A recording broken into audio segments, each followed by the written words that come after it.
जय हिंद मित्रों, Bhagirath classes YouTube channel में आप सभी का स्वागत है। आज हम पढ़ते हैं मुगल साम्राज्य। मुगल साम्राज्य,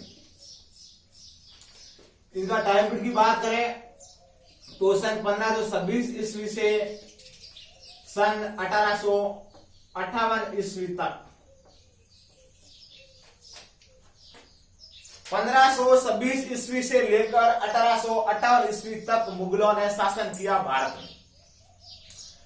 मित्रों, कई किताबों में आपको 1857 ईस्वी मिलता है, लेकिन अधिकांश किताब 1858 ईस्वी टाइम पीरियड से ही मानता है।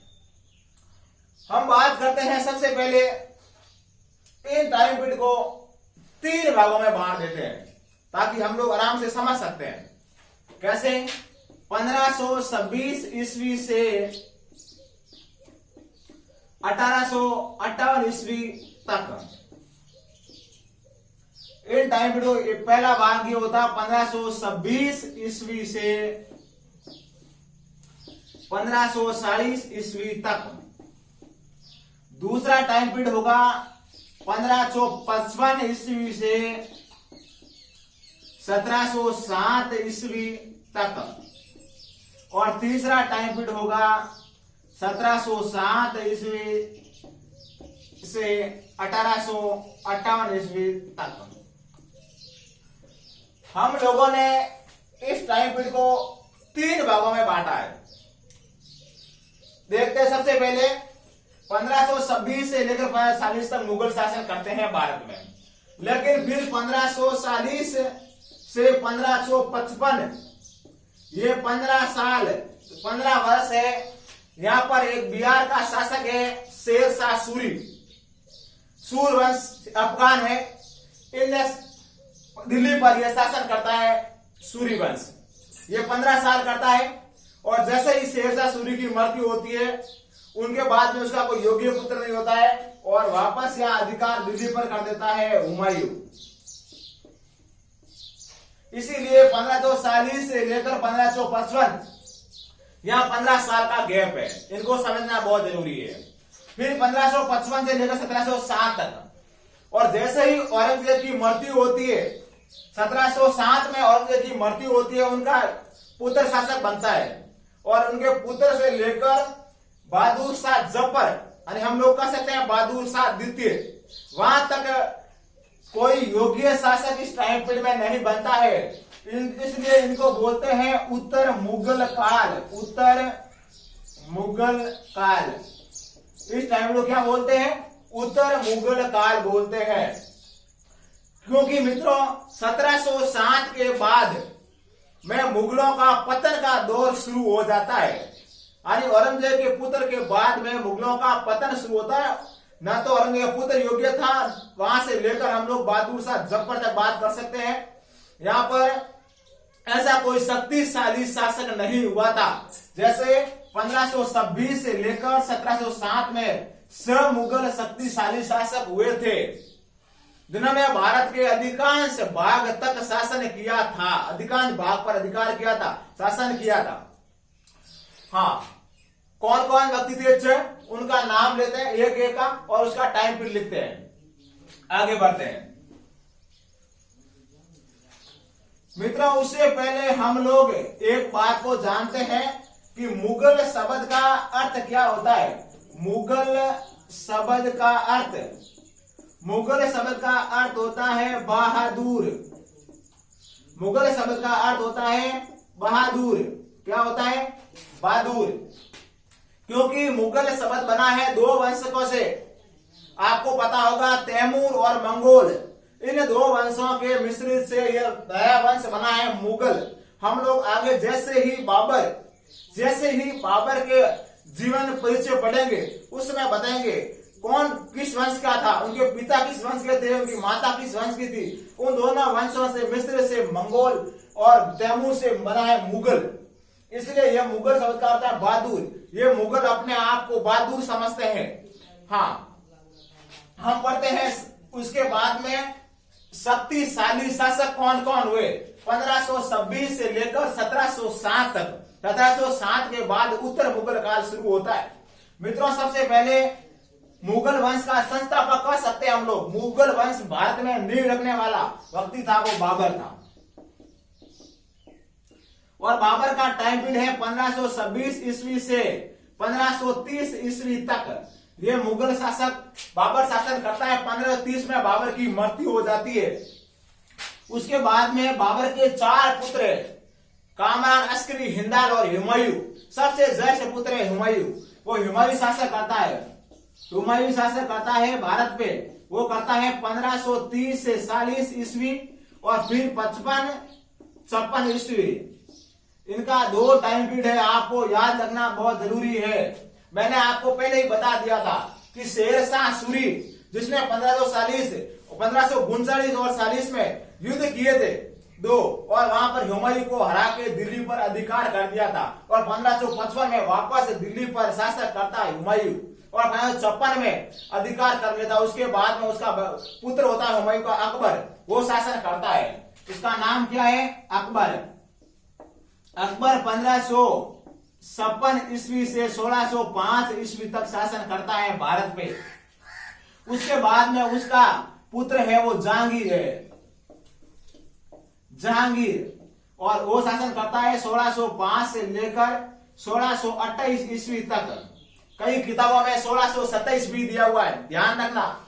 हाँ, उसके बाद में हम उसके पुत्र का नाम करते हैं शाहजहां।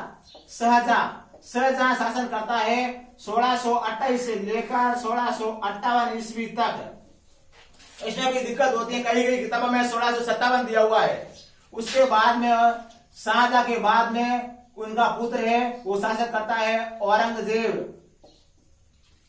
ये शासन करता है 1658 से लेकर 1707 ईस्वी तक।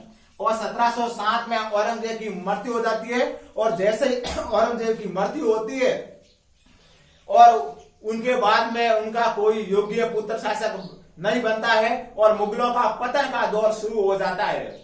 ये शक्तिशाली शासक हुए थे बाबर, हुमायूं, अकबर, जहांगीर, शाहजहां और औरंगजेब। ये 6 शासक हुए थे जो शक्तिशाली मुगल शासक हुए थे।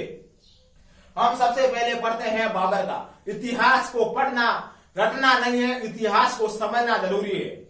हम सबसे पहले पढ़ते हैं बाबर के बारे में। एक एक आप सबके बारे में पढ़ते हैं। हम सबसे पहले पढ़ते हैं बाबर। बाबर शासन किया था 1526 से लेकर 1530 तक भारत में शासन किया था। लेकिन हम लोग बाबर के जीवन परिचय से, बाबर कहाँ का शासक था, उनके माता पिता का नाम क्या, वो माता पिता किस वंश के थे, और उन्होंने शुरुआत में प्रारंभिक जीवन में कौन कौन सी घटनाएं रही और वो भारत कैसे आया था, ये सारी की सारी जानकारी हम लोग पहले पढ़ते हैं। उसके बाद में 1526 से 1530 का समय पढ़ेंगे। तो हम सबसे पहले बात करते हैं बाबर की। तो बाबर का जन्म के बारे में पढ़ते हैं हम लोग। पहले पढ़ लेते हैं बाबर का पूरा नाम क्या था। बाबर का पूरा नाम बाबर का है जहीरुद्दीन मोहम्मद बाबर। ये बाबर का पूरा नाम है मित्रों। अब बाबर का जन्म कहां हुआ था? बाबर का जन्म 14 फरवरी 1483 ईस्वी में हुआ था। 14 फरवरी 1483 ईस्वी में बाबर का जन्म हुआ था। कहां हुआ था? वो स्थान कौन सा है? वो स्थान है फरगना राज्य। ये एक छोटा सा राज्य है फरगना, जो बाबर के पिताजी यहाँ शासन करते थे। बाबर के पिता यहाँ शासन करते थे फरगना राज्य में। एक छोटा सा राज्य है फरगना में। हम कह सकते हैं समरकंद में जन्म हुआ था। एक हिंदुस्तान का और नाम है, वो है अंदीजान नामक क्षेत्र में बाबर का जन्म हुआ था। ये स्थान कहाँ है, ये बात भी हम लोग देख देते हैं। मध्य एशिया के उज्बेकिस्तान में ये मध्य एशिया के स्थान में ये स्थान है मित्रों। उसके बाद में हम पढ़ते हैं उनके माता पिता का क्या नाम था। उनके माता पिता मित्रों, इनके पिता का नाम था उमर शेख मिर्जा।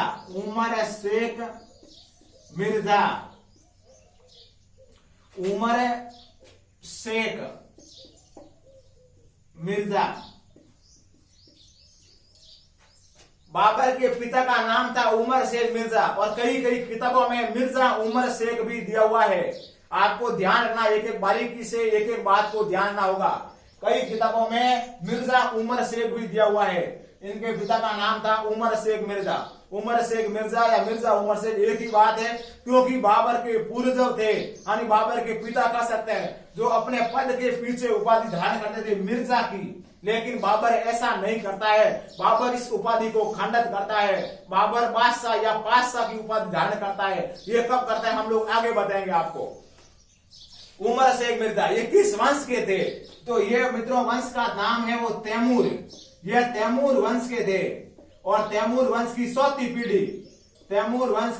पीढ़ी कौन थे? उमर शेख मिर्जा। इसका मतलब ये हुआ कि बाबर की पीढ़ी होगी वो 5 पीढ़ी होगी तैमूर वंश की। हाँ, अब हम बात करते हैं इनके माता का नाम। तो माता का नाम है कुतलुंग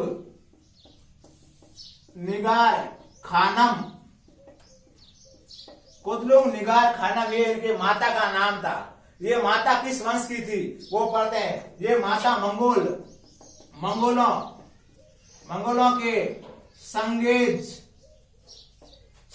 वंश की 13वीं पीढ़ी थी। कौन सी पीढ़ी थी? 13वीं पीढ़ी थी। और इसका मतलब बाबर कौन सी पीढ़ी हो गया? बाबर 14वीं पीढ़ी होगा, यानी बाबर होगा वो 14वीं पीढ़ी होगा। इसका मतलब क्या हुआ? तैमूर और मंगोल, या हम संगेज भी कह सकते हैं। इन 2 वंशों से मिश्रित मंगोल शब्द बना है, मंगोल वंश बना है। अब हम बात करते हैं, एक इंपोर्टेंस वाले हैं, कुतुलुंग निगार खानम के पिता का नाम क्या था? ये परीक्षा में कई बार पूछते हैं। इनके पिता का नाम था वो है यूनुस खान। ये परीक्षा में कई बार पूछा जाता है। यूनुस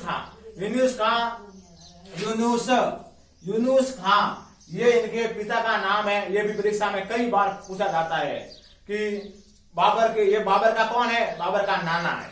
ठीक है, 2 वंशों से मिस्र से बना है मंगोल। इनके माता का नाम क्या है? कुतुलुंग निगार खानम के पिता का नाम है यूनुस खान, और ये वंश के थे मंगोलों के संगेज वंश के, और उमर शेख मिर्जा थे तैमूर वंश की 4थी पीढ़ी, यानी बाबर हो गया 5वीं पीढ़ी, मंगोलों में ये होगी 14वीं पीढ़ी, बाबर 13वीं पीढ़ी उनकी माता है। इंपोर्टेंट बात है। अब हम लोग पढ़ते हैं माता पिता के बाद में कब शासक बनता है। इंपोर्टेंट बात है।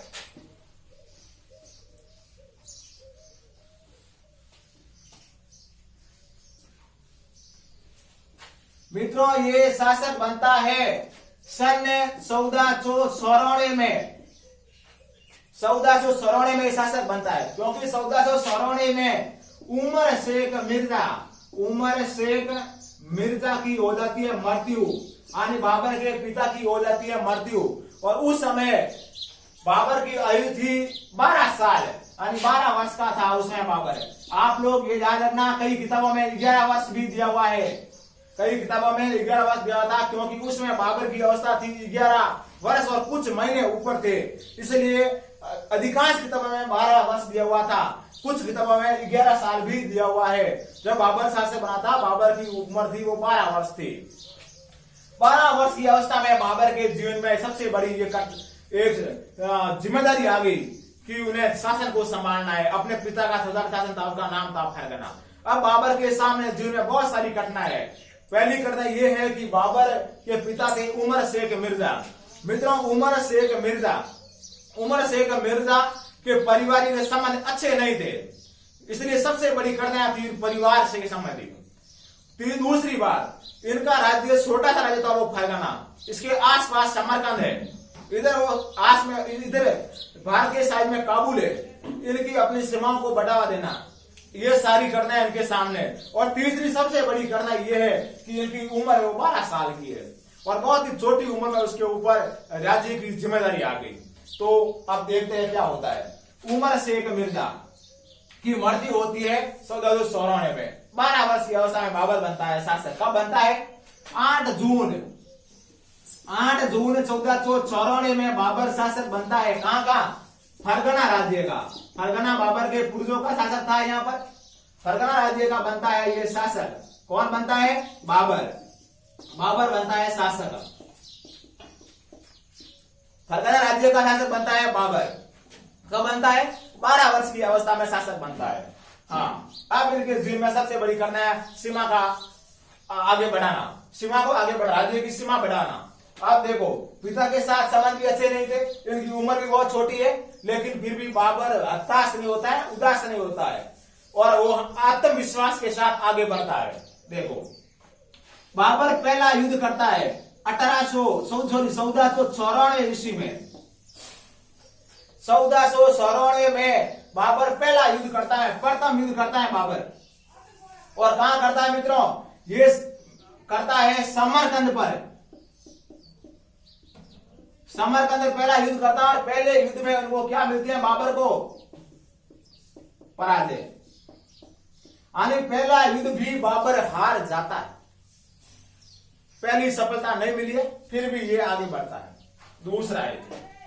दूसरा युद्ध बाबर करता है 1497 ईस्वी में, और ये कहां करता है? ये करता है, यही करता है समरकंद पर।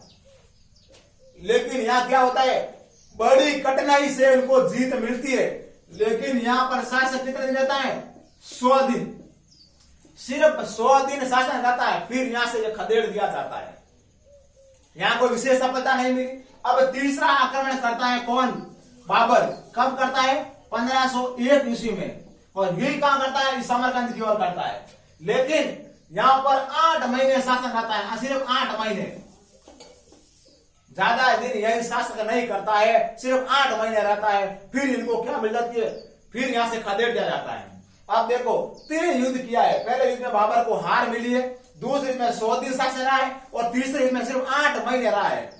अब क्या होता है? अब बाबर के सामने एक बहुत बड़ी चुनौती आती है। वो कौन सी मित्रों? 1502 ईस्वी में बाबर अब शासक यहां पर आक्रमण करा, लेकिन शासक कहां का है? फरगना का शासक तो है ये बंदा, फरगना राज्य का तो शासक है, लेकिन ये बार बार युद्ध कहां कर रहा है? समरकंद पर। लेकिन इसको सफलता नहीं मिली, विशेष सफलता नहीं मिल रही है। लेकिन अब ये फरगना राज्य का शासक है कौन? बाबर। यहां पर भी आक्रमण कर देता है कौन? शेबानी खां उज़्बेक। शेबानी खां उज़्बेक ये आक्रमण कर देता है फरगना पर ही, और बाबर की क्या हो जाती है? बाबर की पराजय। बाबर की पराजय। इसका मतलब क्या हुआ? कि अब बाबर के पास में कोई राज्य नहीं है। बाबर फरगना का था, फरगना का रहते हुए 3 आक्रमण किए, लेकिन यहां पर कोई विशेष सफलता नहीं मिली। लेकिन अब शेबानी खां उज़्बेक, ये मध्य एशिया की जनजाति है, यहाँ शेबानी खां उज़्बेक आक्रमण करते हैं फरगना पर, फरगना से भी हटा दिया जाता है किसको? बाबर को। इसका मतलब क्या हुआ? अब बाबर के पास में कोई राज्य नहीं है। मित्रों, 1502 ईस्वी से 1560 ईस्वी तक बाबर राज्य विहीन हो जाता है।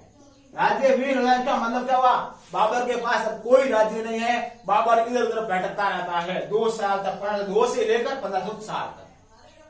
लेकिन बाबर फिर भी आगे बढ़ता है। 1560 ईस्वी में बाबर अधिकार करता है काबुल पर। 1504 में बाबर युद्ध करता है काबुल पर युद्ध करता है, और उसमें क्या होता है? बाबर को विजय मिलती है, और काबुल पर बाबर का अधिकार हो जाता है। और ये करता है 1504 में काबुल पर अधिकार कर देता है। ये बाबर को सबसे बड़ी सफलता के हाथ लगी है। इतने प्रयास के बाद बाबर को सफलता मिली है। 1504 ईस्वी में काबुल पर युद्ध करता है, और 1504 में काबुल पर अधिकार कर लेता है। कौन? बाबर अधिकार कर लेता है। आप देखें, इसी खुशी में मैंने कहा कि बाबर के पूर्वज मिर्जा की उपाधि धारण करते थे, लेकिन अब बाबर अपने पद की उपाधि चेंज करता है। देखो, 1507 में 1507 ईस्वी में काबुल की विजय की खुशी में पादशाह की उपाधि धारण करता है। ये पादशाह की उपाधि धारण करता है। कौन? बाबर करता है। पादशाह की उपाधि धारण करता है बाबर, इसी खुशी में। अब बाबर और क्या करता है? बाबर 1511 ईस्वी में फिर समरकंद पर आक्रमण करता है। 1511 में समरकंद पर फिर आक्रमण करता है, लेकिन यहाँ कोई विशेष उनको सफलता हासिल नहीं होती है। देखो कैसे, ये है समरकंद, ठीक है। और मित्रों ये है समरकंद, ये है फरगना, और ये है काबुल, और ये है भारत। थोड़ा ठीक है, आप समझ लीजिए। ये है समरकंद, ये है फरगना, ये है काबुल, और ये है भारत। बाबर शासक था यहाँ का, एक छोटा सा राज्य है। बाबर आक्रमण करता है इधर की ओर, एक बार किया, 2 बार किया, 3 बार किया, लगातार यहाँ आक्रमण किए, लेकिन उनको सफलता नहीं मिलती है। अब बाबर को पता चल गया कि अब यहाँ जाना ठीक नहीं है। अब बाबर इधर की ओर आक्रमण करता है और बाबर को सफलता मिली। पहली बार आक्रमण किया, पहली बार भी काबुल पर अधिकार हो गया 1504 में। अब बाबर काबुल से भारत की ओर प्रस्थान करता है, ऐसे करता है, काबुल से भारत की ओर प्रस्थान करता है। पहले बाबर फरगना दिया था, फिर फरगना से काबुल पर अधिकार किया और काबुल से भारत की ओर शासन करता है। क्योंकि यहाँ की स्थिति ठीक नहीं थी राजनीतिक। भारत में अधिकांश राज्य तो स्वतंत्र शासक होते थे, छोटे छोटे राज्य ज्यादा होते, क्योंकि सल्तनत काल का अंतिम शासक था इब्राहिम लोदी। और इब्राहिम लोदी के समय अधिकांश भारत में छोटे छोटे राज्य शासक कर रहे थे। इस स्थिति का लाभ उठाते हुए बाबर ने आक्रमण किए भारत की ओर। कि इस तुलना में, समरकंद की तुलना में यहाँ जीतना आसान था बाबर को, और बाबर इधर की ओर बढ़ता है। अब बाबर मित्रों काबुल पर अधिकार हो गया, और अधिकार होने पे भारत की ओर आगे बढ़ता है। इंपोर्टेंट बात है, एक बात और पीछे रह गई है, वो आपको लिखवा देता हूं।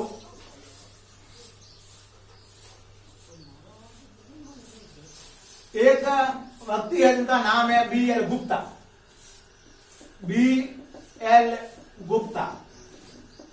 गुप्ता के अनुसार 1504 से 1525 ईस्वी तक बाबर शासन करता है। कहां पर? काबुल पर।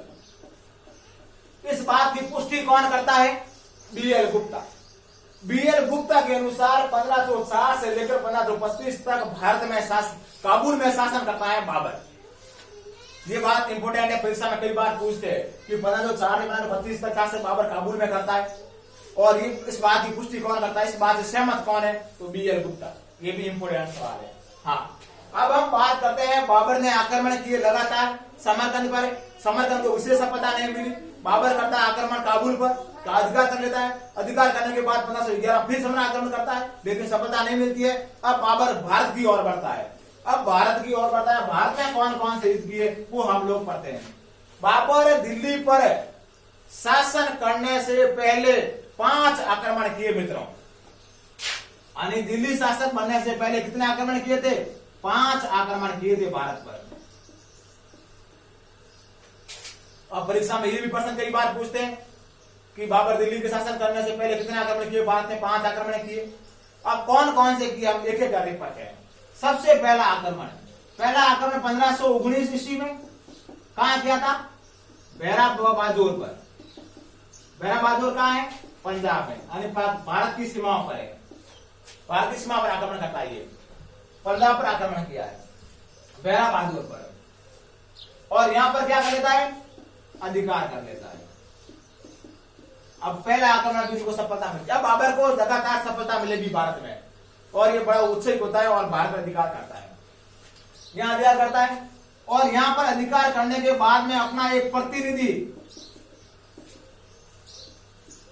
सुनता है और वापस काबुल चला जाता है। उनका नाम क्या है? वो नाम है हिंदू बेग। इनको अपना प्रतिनिधि सुनता है और वापस काबुल चला जाता है। मित्रों, यहाँ के स्थानीय लोग कौन थे? वो थे अफगान। और ये लोग क्या करते हैं? जैसे ही बाबर काबुल की ओर प्रस्थान करता है, इनको मौत के घाट उतार देता है और इनको मार देते हैं और यहाँ पर अधिकार वापस कर लेते हैं। ये बाबर का पहला आक्रमण है। हाँ, बाबर का दूसरा आक्रमण 1519 ईस्वी में ही है। ये आक्रमण कहां करता है? ये करता है मित्रों पेशावर पर। पेशावर कहां है? पाक में, पाकिस्तान में। यहाँ आक्रमण करता है भारत पर और यहां पर भी अधिकार कर लेता है और यहाँ यूसुफजाई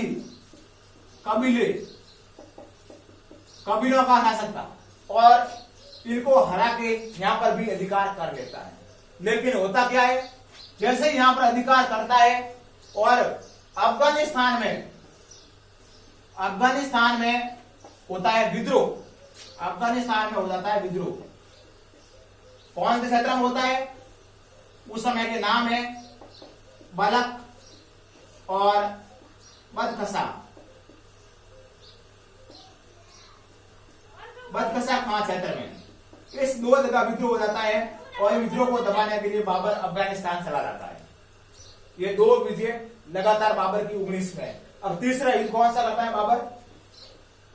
मित्रों, तीसरा युद्ध बाबर करता है 1520 में और ये करता है बेरा और बाजोर पर। मैंने बता दिया पंजाब में यहां आक्रमण करता है और यहां पर भी अधिकार कर लेता है। यहां पर भी अब मेरे कहने का मकसद ये है कि बाबर को लगातार यहाँ कोई असफलता नहीं मिलती है, सफलता पर सफलता मिली है लगातार। यहाँ अधिकार करता है बेरा और बाजोर पर 1520 ईस्वी में। ठीक है, उसके बाद में क्या होता है, जैसे ही बाबर भारत में बिजी होता है, भारत में ये आक्रमण कर रहा है, जीत रहा है, पीछे शाहबेग अरगुन जो आक्रमण कर देता है, कहां पर? काबुल पर आक्रमण कर देता है। इस आक्रमण के कारण बाबर को वापस जाना पड़ता है काबुल। ठीक है, यह तीसरा आक्रमण भारत पर है। हम बात करते हैं चौथा आक्रमण। चौथा आक्रमण मित्रों करता है 1524 ईस्वी में। यह सबसे इंपोर्टेंट है। हम लोग कहते हैं कि पानीपत का प्रथम युद्ध से बाबर भारत पर शासन करता है। ये बात ठीक है। पानीपत के प्रथम युद्ध के बाद में भारत में एक नया वंश आता है, वो मुगल वंश आता है। लेकिन ये भी इंपोर्टेंट कम नहीं है, क्योंकि यहाँ पर अधिकार बाबर अधिकांश पंजाब और लाहौर पर अधिकांश भाग पर अधिकार कर लेता है। ये इनकी सबसे बड़ी जीत मिलती है 4 युद्धों में से। हम कहते हैं 5 तो पूरे किए थे, लेकिन चारों में से सबसे बड़ी जीत ये थी। ये युद्ध कहां करता है? लाहौर पंजाब।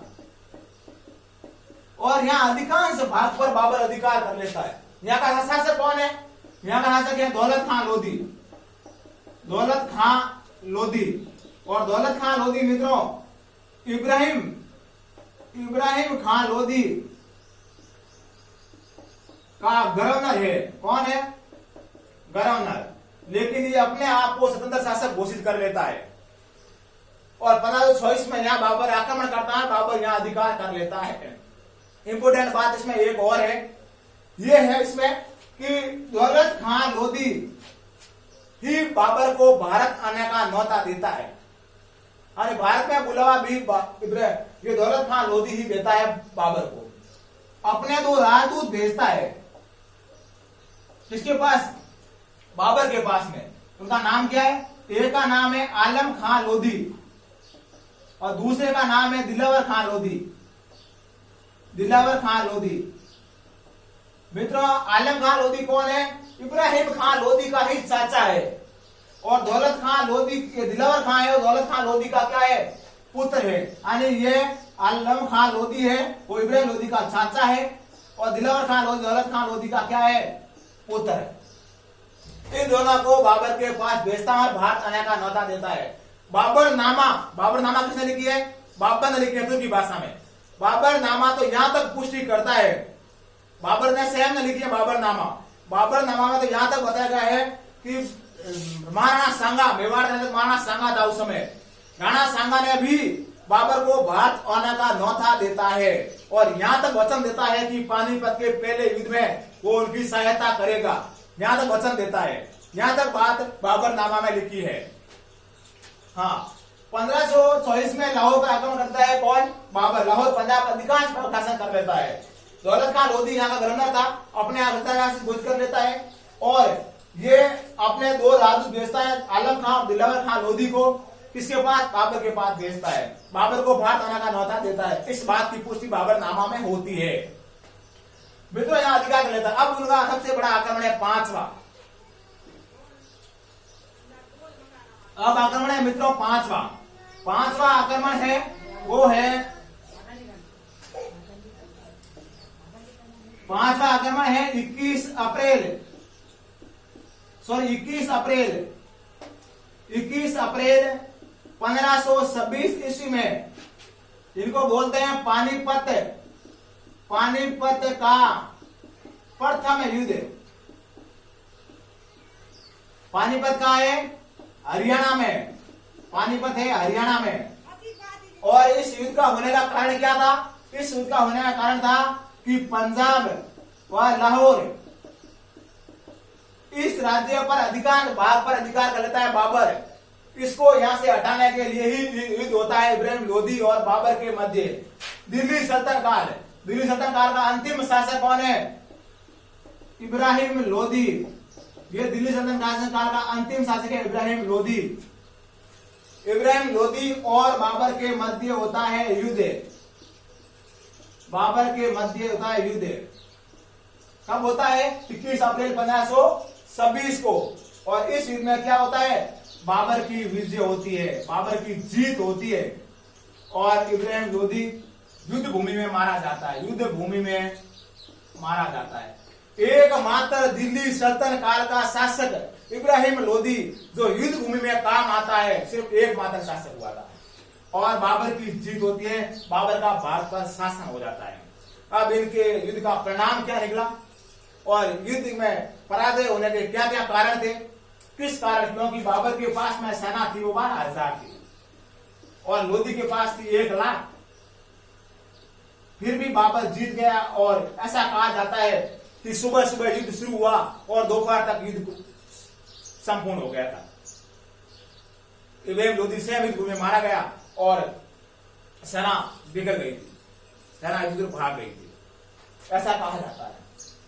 ये बात की पुष्टि बाबरनामा में की जाती है। इतनी युद्ध सेना इब्राहिम लोधी के पास 1 लाख सेना थी और इनके पास 12,000 सेना, फिर भी युद्ध जीत गया। इनके क्या क्या कारण थे? युद्ध जीतने के कारण क्या थे? उनके परिणाम क्या निकले? ये बात हम लोग अगले वीडियो में पढ़ेंगे। तब तक आप लोग ये वीडियो देखें। धन्यवाद।